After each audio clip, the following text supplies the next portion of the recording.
What is good, NIO family? It's Rey-Jay back with another video, and in this one I'm going to be talking about the one and only NIO stock and give you guys my price prediction for where I see it going after earnings. I'm also going to give you guys a preview for everything you should be expecting for earnings and how this may end up playing out. Now, before I do anything, before I do any price analysis or talk about everything you need to know and the exact date and time that earnings is going to take place, I do have to mention a couple of very important things. First, the first thing is I'm not a financial planner, so please do not take this as financial advice.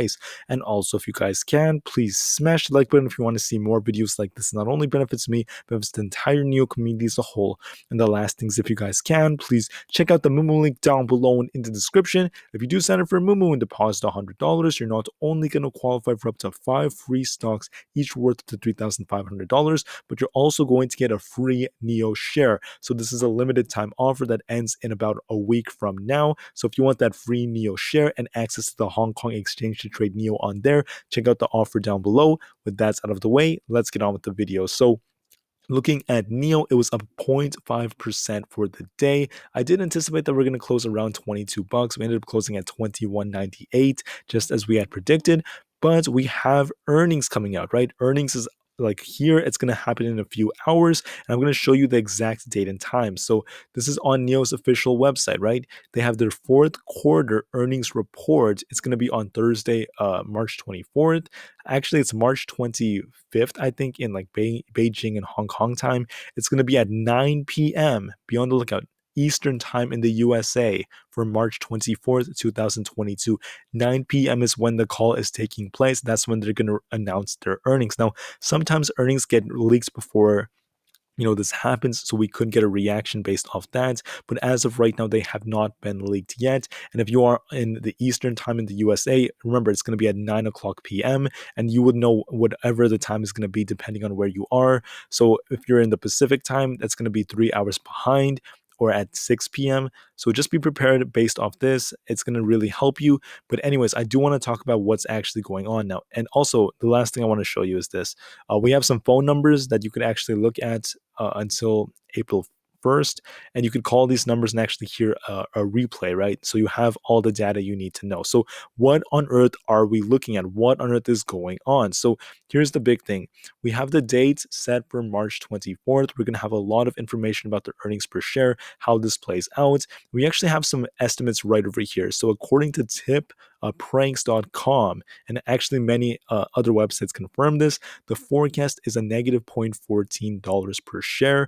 That's the earnings per share that they are estimating. And last year's was actually negative $1. So you could see this big improvement in the expectations, and that's actually looking very good. Now, I'd also like to see what the revenue looks like. I think that their expected revenue is like around a billion or 1.5 billion. It's not as important. The big thing is the earnings per share. This is what we're very focused on. Now, based off probability, what do I think is going to play out, right? But we first need to look at the data. It's actually right here. So this is NIO's sales in China.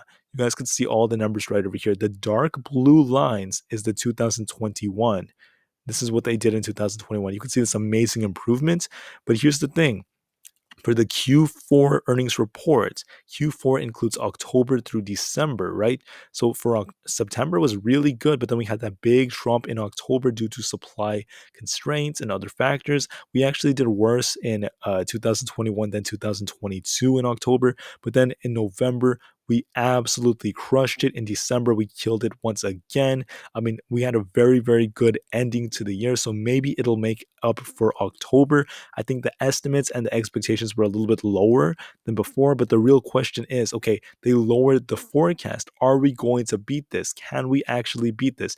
We need to beat it. So in my opinion, it's going to be very, very close. It's going to be very tough for us to make that call, but I do find it probable that we may end up just like coming right at it, immediately at it. So we may not get that big reaction that we are looking for. But as of right now, just know there was this big drop in October due to supply constraints, but it's not affecting NIO as much right now. So the other things you need to be looking out for are right over here. They're listed in this article. It basically breaks everything down. And I'm going to make this very simple. Basically, NIO has been expanding very, very strongly, but they are seeing supply chain issues. There's going to be like very big price increases in many commodities like nickel, and they may end up affecting NIO. So we're going to get some information based off that.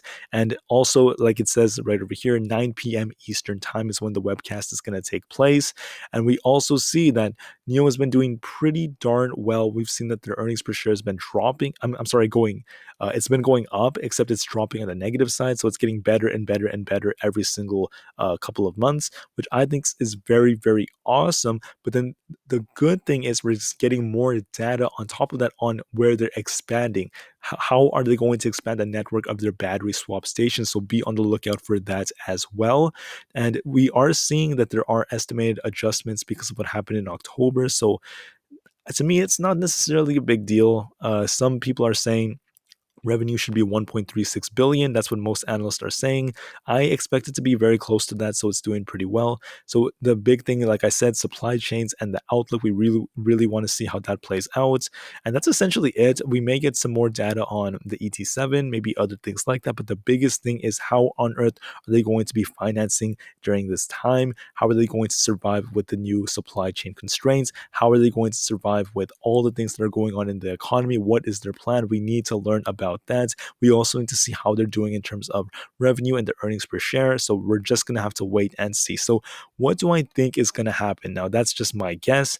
And it does seem like we're going to have a very big move to either side. Now, in the after hours, this thing was swinging up 2%, then it was up 2.5%, then 0.5%. It's just going all over the place in the after hours because people are very excited. But here's what I'm seeing: we are hitting that like really high point.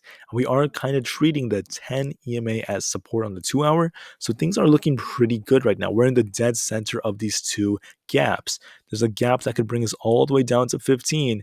There's another gap that will bring us all the way up to about 2750, right? 2750 in that range.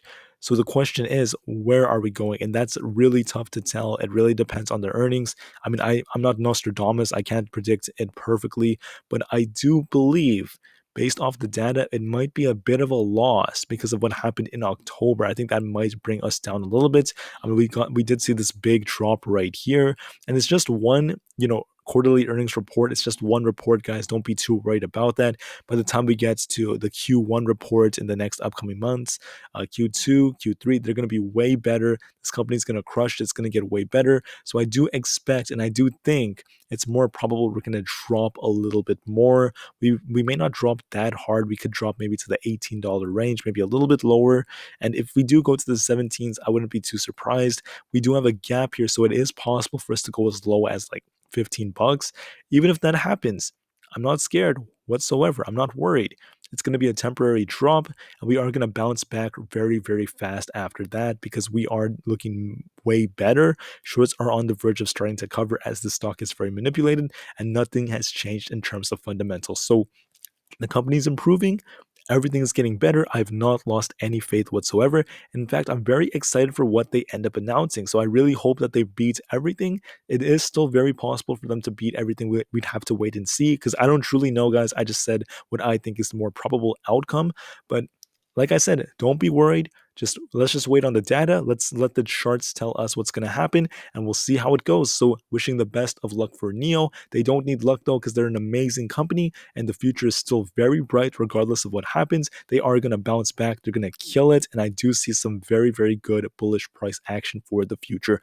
Thank you for listening. Get ready for earnings in a couple of hours, and I'll see you guys in the next one. NIO to the moon, and peace out.